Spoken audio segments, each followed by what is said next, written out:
Assalamualaikum warahmatullahi wabarakatuh. Perkenalkan, nama saya Syakan Fadilah. Di sini saya akan menjelaskan mengenai kalimat efektif berupa kejelasan, keringkasan, dan juga kesepadanan. Sebelum itu, kita perlu mengetahui apa itu pengertian dari kalimat efektif. Kalimat efektif adalah kalimat yang disusun dengan tepat sehingga mampu menyampaikan gagasan penulis secara jelas, logis, dan tidak menimbulkan salah tafsir. Kalimat ini memiliki struktur yang benar, pilihan kata yang sesuai, serta hubungan antar komponen yang runtut dan mudah dipahami. Kalimat efektif tidak hanya benar secara tata bahasa, tetapi juga harus komunikatif, maksudnya dapat diterima dan dipahami pembaca sesuai pesan yang ingin disampaikan. Selanjutnya yaitu komponen utama kalimat efektif. Kalimat efektif dibangun oleh 3 komponen utama yang saling melengkapi. Ketiga komponen ini memastikan bahwa kalimat tidak hanya benar secara tata bahasa, tetapi juga komunikatif, mudah dipahami, dan tepat sasaran. Yang pertama yaitu kejelasan. Kejelasan berarti kalimat dapat dipahami dengan mudah oleh pembaca. Kalimat yang jelas menyampaikan informasi secara langsung, tanpa menimbulkan keraguan. Aspek ini penting kejelasannya bagi subjek dan predikat terlihat secara tegas, kemudian struktur kalimat runtut dan logis, dan pilihan kata tepat dan tidak bermakna ganda. Kemudian menghindari penggunaan kata atau frasa yang ambigu dan juga tidak mencampur adukan ide dalam satu kalimat. Tujuannya yaitu agar pembaca langsung menangkap inti pesan tanpa perlu menafsir ulang. Yang kedua yaitu keringkasan. Keringkasan berarti kalimat disampaikan sesingkat mungkin, tetapi tetap penuh makna.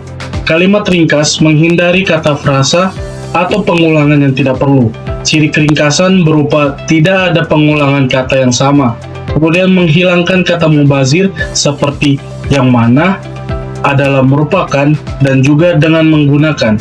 Kemudian menggunakan kata yang padat makna, serta lebih memilih kata tunggal dibandingkan frasa panjang yang jika maknanya sama. Tujuannya yaitu agar pesan lebih mudah dibaca, tidak bertele-tele, dan langsung menuju inti masalah.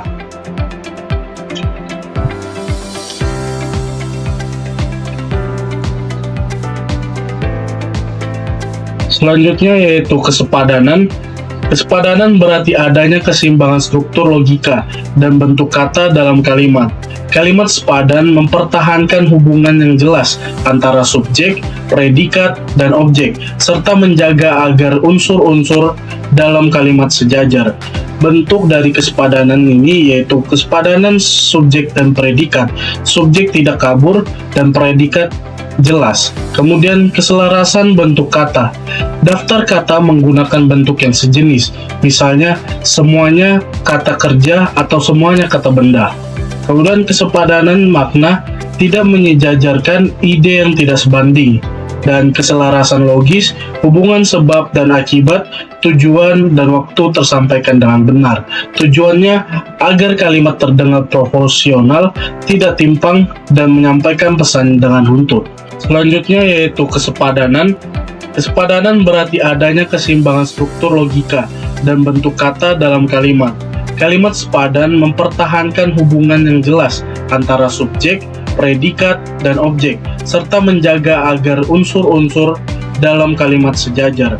Bentuk dari kesepadanan ini yaitu kesepadanan subjek dan predikat. Subjek tidak kabur dan predikat jelas. Kemudian keselarasan bentuk kata. Daftar kata menggunakan bentuk yang sejenis, misalnya semuanya kata kerja atau semuanya kata benda. Kemudian kesepadanan makna, tidak menyejajarkan ide yang tidak sebanding. Dan keselarasan logis, hubungan sebab dan akibat, tujuan dan waktu tersampaikan dengan benar. Tujuannya agar kalimat terdengar proporsional, tidak timpang, dan menyampaikan pesan dengan runtut. Selanjutnya yaitu pengertian tentang kejelasan. Kejelasan adalah kondisi ketika sebuah kalimat dapat dipahami tanpa kebingungan, tanpa tafsir ganda, dan tanpa harus dibaca berulang-ulang. Kalimat yang jelas menuntun pembaca memahami gagasan secara tepat sesuai makna penulis. Kejelasan merupakan unsur paling penting dalam kalimat efektif. karena bertujuan utama sebuah kalimat adalah menyampaikan pesan secara tepat dan mudah dipahami. Prinsip-prinsip kejelasan dalam kalimat. Yang pertama, yaitu menggunakan struktur kalimat yang logis. Kalimat harus disusun berdasarkan hubungan ide yang runtut serta mengikuti pola umum bahasa Indonesia. Ciri struktur logis yaitu ide utama disampaikan terlebih dahulu, kemudian hubungan sebab dan akibat atau waktu disusun berurutan, serta tidak terjadi perbaikan makna atau penyimpangan logika. Contohnya yaitu contoh kalimat yang salah. Karena macet, maka ia terlambat. Dikarenakan double konjuksi, maka dianggap tidak logis. Yang benar adalah karena macet, ia terlambat, dan ia terlambat karena macet. Selanjutnya, ciri-ciri kalimat jelas.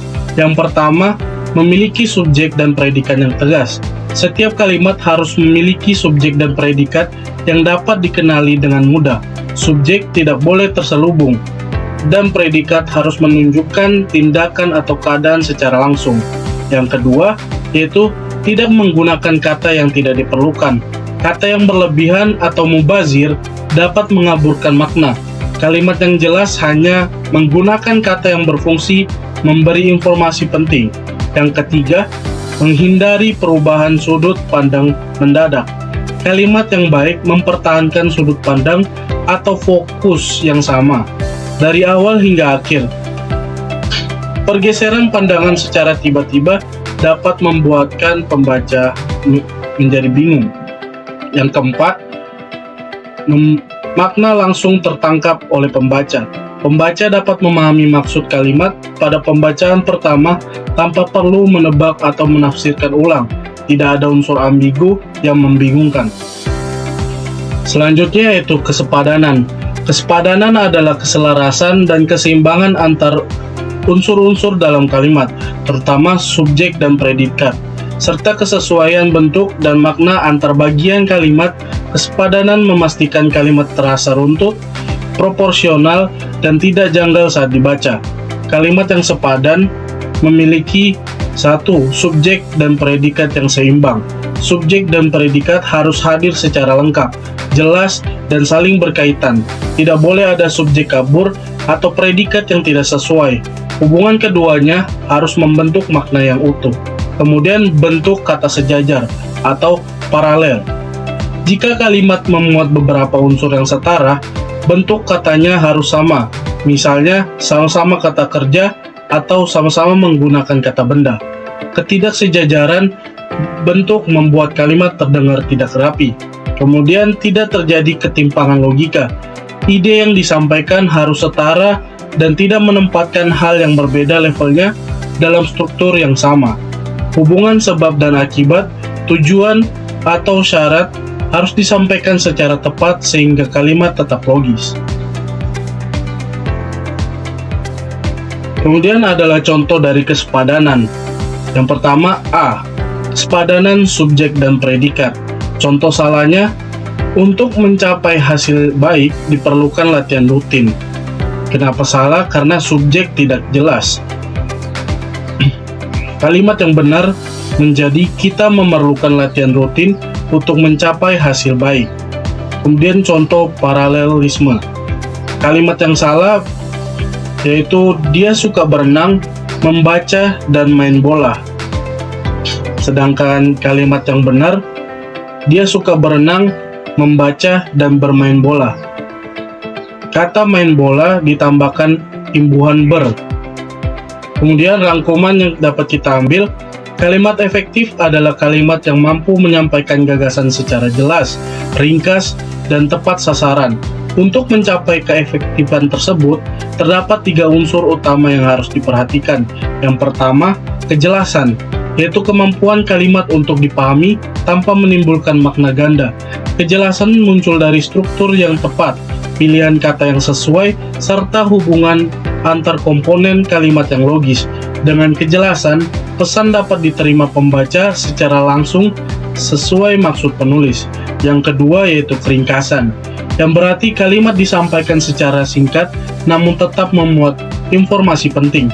Ringkasan menghindarkan penggunaan kata mubazir, frasa panjang yang tidak perlu, dan pengulangan yang tidak memiliki fungsi. Kalimat yang ringkas lebih mudah dibaca, lebih efisien, dan lebih komunikatif. Yang ketiga, yaitu kesepadanan. Kesepadanan yaitu keseimbangan antara subjek, predikat, serta unsur-unsur lain dalam kalimat.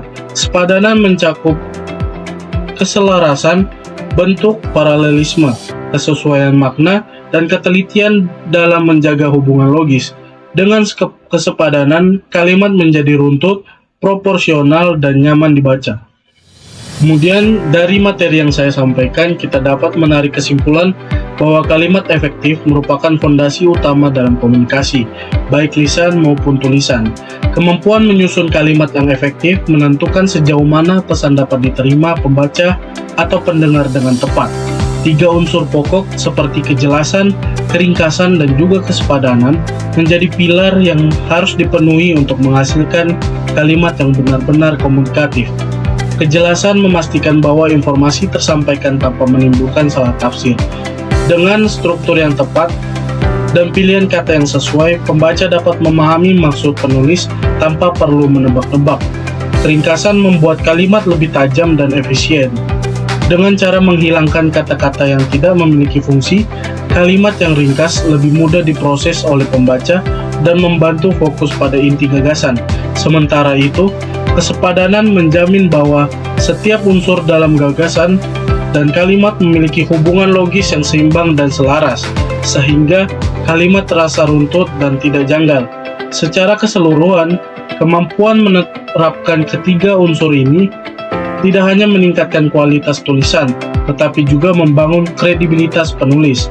Penguasaan kalimat efektif membantu menyampaikan ide secara profesional, terstruktur, dan meyakinkan.